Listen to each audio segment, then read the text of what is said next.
तो दोस्तों, आप सभी का स्वागत है हमारे YouTube चैनल एक कहानी पर। आज हम आपके लिए लेकर आए हैं एक नई कहानी। पर उससे पहले दोस्तों, प्लीज़ हमारे चैनल को सब्सक्राइब कीजिए।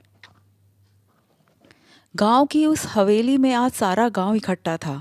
घर की मालकिन जानकी देवी आज सुबह ही इस दुनिया से कूच कर गई थी। पर रीति रिवाज के मुताबिक इस शरीर का अंतिम संस्कार तो करना ही था, तो उसी का इंतजार हो रहा था। पूरा गांव तो इकट्ठा था, पर घर के सदस्य पता नहीं कौन से मुद्दे को लेकर बैठे हुए थे। भरा पूरा परिवार था जानकी जी का। दो बेटे बहुए प्रदीप और मधु, केशव और राधा, और एक बेटी दामाद मोहिनी और ब्रजेश, पोते पोती नाती नातिन। अभी घंटे भर पहले तक तो मुद्दा यह था कि बेटी दामाद आ रहे हैं, इसलिए उनका इंतजार कर रहे हैं। पर अब तो उनको आए हुए भी 1 घंटा हो गया। अब क्या है? गांव वालों के बीच में यही बातचीत का मुद्दा था। अब अंतिम संस्कार के समय क्यों लग रहा है? परिवार के सभी सदस्य अंदर अम्मा के कमरे में बैठे क्या कर रहे हैं? जब गांव के कुछ गणमान्य लोगों से रहा नहीं गया, तो वे जानकी जी के देवर हरि प्रसाद जी के पास आए और पूछा, बाबूजी, अंतिम संस्कार में और कितना समय लगेगा? अब तो पूरा परिवार भी आ चुका है। हरि प्रसाद जी को भी समझ में नहीं आया कि क्या जवाब दे। आखिर उन्हें खुद भी नहीं पता था कि अंदर हो क्या रहा है। उन्होंने कहा, आप लोग ठहरे, मैं जाकर प्रदीप से बात करता हूँ। कहते हुए हरि प्रसाद जी अपनी लाठी टेकते हुए अंदर गए। देखा तो पोते पोती तो बाहर बरामदे में बैठे हुए थे, जबकि दोनों बेटे बहुए बेटी दामाद नदारत थे। बड़े पोते से पूछा, अरे तेरा बापू कहाँ है? तो उसने अम्मा के कमरे की तरफ इशारा करते हुए कहा, बाबा वो लोग अंदर है। हरि प्रसाद जी लाठी को टेकते हुए कमरे की तरफ गए तो देखा कि कमरे का दरवाज़ा तो अंदर से बंद था और कुछ आवाज़ें आ रही थी। उन्होंने दरवाजे की कुंडी को खड़काया तो अंदर से आवाज़ आई, कौन है? अरे बेटा, तुम लोग अंदर क्या कर रहे हो? गांव के लोग बाहर इंतज़ार कर रहे हैं। आखिर क्रियाकर्म में कितना वक्त लगेगा? बस काका जी अभी आते हैं। अरे पर हुआ क्या वो तो बता, क्या पता किसी बात का निर्णय ही निकले।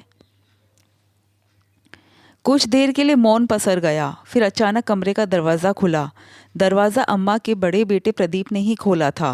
प्रदीप को देखते ही हरि प्रसाद जी ने कहा, बेटा जो भी बात है बाद में सुलझा लेना, पहले अंतिम संस्कार कर दो। यूँ मुर्दा घर में रखना अच्छा नहीं होता।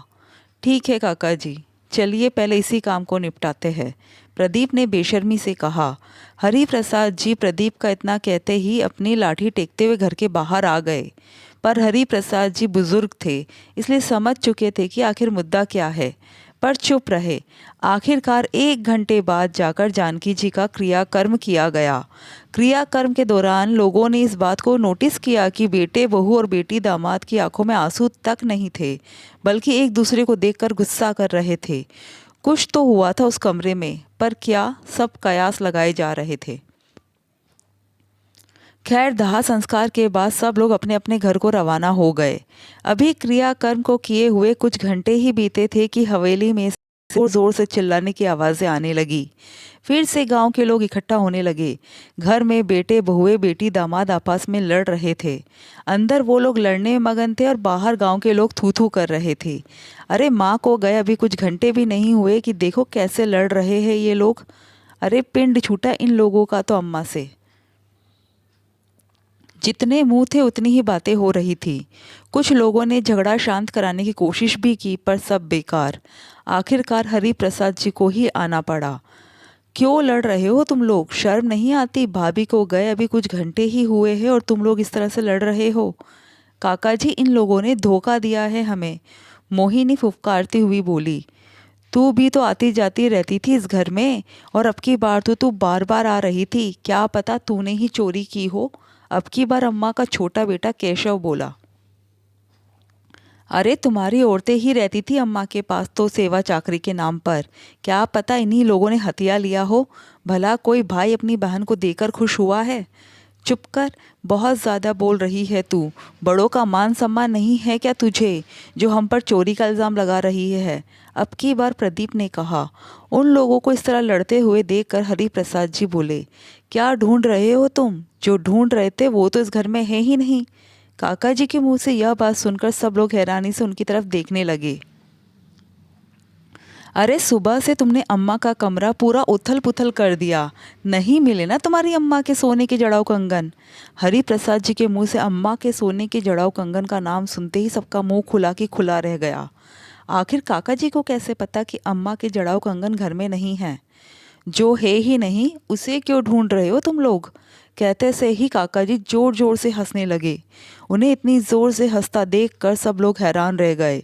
प्रदीप ने कहा, काका जी कोई ऐसी बात है जो आप जानते हैं, सच सच बताइए। अरे तुम जैसी निकम्मी औलाद हो तो माता पिता को थोड़ा झूठ तो बोलना ही पड़ता है। कमाते धमाते तो नहीं थे तुम लोग, हर बार लूटा है बस तुमने अपने माता पिता को। याद है जब तुम दोनों भाई और ये दामाद मिलकर व्यापार करना चाहते थे, तब तुम्हारे बाबूजी को ये हवेली गिरवी रखनी पड़ी थी तुम लोगों के व्यापार के लिए। पर हुआ क्या? कितनी आसानी से मुकर गए थे तुम लोग कर्जा चुकाने के नाम पर। भाई साहब को कितना सदमा लगा था। आखिर मरना सन पर ही आ गए थे वे। पर मरने से पहले जिसके पास ये हवेली गिरवी रखी थी, उसी के पास वो सोने के कंगन भी रख दिए, यह कहकर कि जब तक जानकी भाभी जिंदा रहेगी तब तक वो इसी हवेली में रहेगी। उसके बाद यह हवेली हमेशा के लिए उसकी। और दूसरी बात, जानकी भाभी को किसी को भी बताने से इसलिए मना किया था कि कम से कम जड़ाऊ कंगन के चक्कर में ही सही तुम लोग उनकी थोड़ी सेवा तो कर दोगे। अपने माता पिता को तो पैसों की टकसाल समझते थे ना तुम लोग। बाबूजी ने इतना बड़ा धोखा किया हमारे साथ। तीनों भाई बहन एक साथ बोले। धोखेबाजों के साथ धोखा करना गलत नहीं होता। और तुम्हारे बाबा तो मरने से पहले अपनी पत्नी का स्वाभिमान जिंदा रख कर गए थे। अब कुछ दिनों में ही हवेली खाली कर दो, ताकि इसका असली मालिक आकर इस पर मालिकाना हक जमा सके। किसी से भी कुछ कहते ना बना। आखिर माँ बाप के साथ धोखा किया था तो उसका प्रतिफल मिल चुका था। कुछ दिनों बाद हवेली खाली कर हमेशा के लिए गांव छोड़कर कहीं और जाकर बस गए। दोस्तों, माता पिता आपसे प्यार करते हैं इसलिए वो आपके लिए सब कुछ करते हैं, पर उन्हें पैसों की टकसाल समझकर उनका इस्तेमाल करना ये तो गलत है। आपको कहानी कैसी लगी प्लीज़ कमेंट करके ज़रूर बताइएगा। Thank you.